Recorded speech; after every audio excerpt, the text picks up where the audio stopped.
Bob Barker, Alex Trebek, Bill Cullen. These are just some of the finest celebrities to host game shows with careers that lasted for decades upon decades. Even the phrase game show is synonymous with these personalities, and you know that no matter what show they would star in, it would be well worth watching every night. And then you have these people. What follows is a list of hosts. I'm not saying they were good, I'm not saying they were bad, I'm just saying, well, this list might get a little awkward. So here we go with the top 8 weirdest game show hosts of all time. Please don't forget to like this video and subscribe to this channel if you are a television history fan as I am. Also, please don't hesitate to let me know of any weird or bizarre hosts I may have left off. They might make a future list. One ground rule before I begin. I am counting quiz shows, competition shows, and dating shows as all of them are in a contest format. Reality shows with bizarre hosts will be excluded. But for now, here's the main list. Number 8, John Bauman. Bauman was best known as Bowser from the doo-wop group Sha-Na-Na. However, he did have a brief stint in hosting game shows in the early 1980s with the syndicated Pop and Rock game, but most notably as the co-host of the Match Game Hollywood Squares Hour. Gene Rayburn reprised his role as host of the Match Game segment, but Peter Marshall was instead replaced by Bauman. Along with the show's breaking away from the traditional playing style of the original Hollywood Squares, this version just didn't seem to catch on with audiences and was cancelled after one season. With ownership to the show's rights being a legal nightmare, it wouldn't be widely available until the network buzzer began running repeat episodes in 2019, 35 years after the show's initial cancellation. Number 7, Chris Jericho. The Nueve himself, Y2J Chris Jericho, did actually once host a game show. Although with this one, if you blinked, you would miss it. On his show, Downfall, the contestant had to answer questions with the timer being replicas of the prizes being dropped off the edge of a building. Although people outside of pro wrestling may recognize Jericho from Dancing with the Stars, he doesn't have the mainstream appeal that guys like The Rock or John Cena have. Downfall lasted 5 episodes before being cancelled. Number 6, Gypsy Rose Lee. One of the first women to host a television game show, in 1949, Gypsy Rose Lee took over the reins of Think Fast, basically a televised version of King of the Hill. What makes this so wild is that Lee was a well-known stripteaser and burlesque performer who was frequently arrested during police raids of burlesque shows. In a time when couples shared separate beds, toilets were unseen, and the word pregnant couldn't even be used on television, an exotic dancer hosted a popular television show. Not only that, she maintained a steady film and television career until her death in 1970. One of her last appearances was as a celebrity on the then still relatively new series Hollywood Squares. Even in 2024, hiring someone famous for only being a sex worker seems like a gamble. But this was 1949. Someone must have lost a bet. Number 5, Michael Bolton and Zooey Deschanel.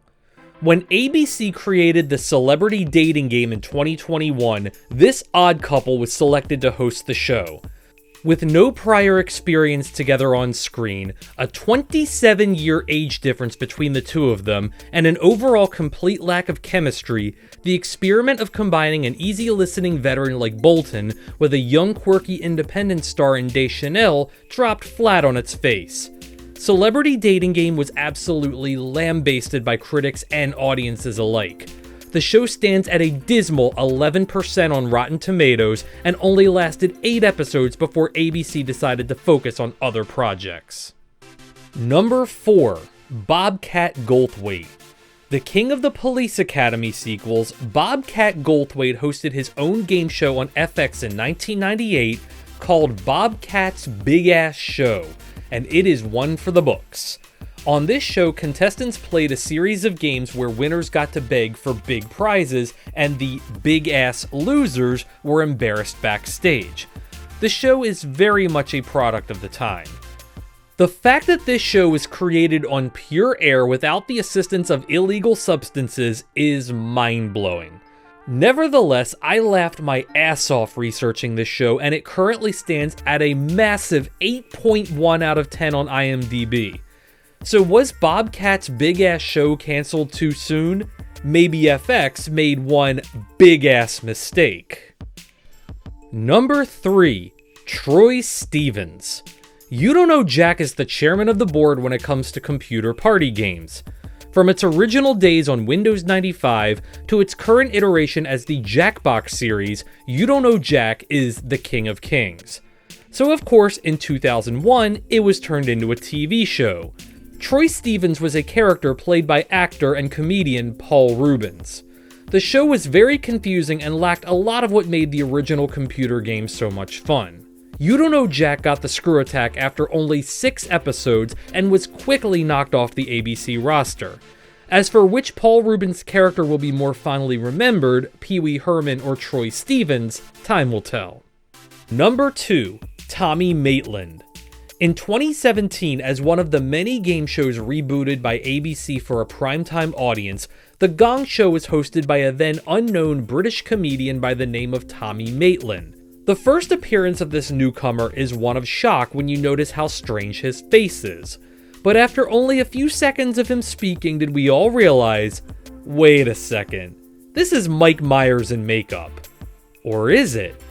Nope, it is totally Mike Myers in makeup, especially considering that his accent is almost identical to Simon from Saturday Night Live. At first, ABC and Myers tried to get one over on us by concealing his identity, but by the second season, the jig was up and Myers was even credited on the show. Sadly, the stunt didn't prove successful and The Gong Show was given the gong after 2 seasons. And the number 1 weirdest game show host of all time, oh boy, Tila Tequila. Tila Tequila enjoyed popularity as a model in the 2000s, eventually achieving great popularity on the classic social network MySpace. After her stint as host of Pants Off Dance Off on Fuse and appearing on VH1's Surviving Nugent, she was given her own game show, A Shot at Love with Tila Tequila, where 16 straight men and 16 lesbian women would compete for the affection of Tila Tequila, who revealed to be bisexual after the first episode. The winner of the show claims Tila never dated him, while she said he couldn't handle her. She then stated she was lesbian, and then reneged saying she was actually completely straight, had a boyfriend the entire time, and her sexuality was all a lie just to conjure up ratings. But the most insane fact about this entire story is that even after the massive slow-motion train wreck happened, the show got a second season. This season, which somehow aired in its entirety, ended with the winner walking out on Tequila, who responded, "I am going to Africa. I think maybe I will fall in love in Africa." And that's as far as I'm going with her story because it actually becomes pretty depressing from there. But she is a mother of 2 now, and I hope that she is able to find peace.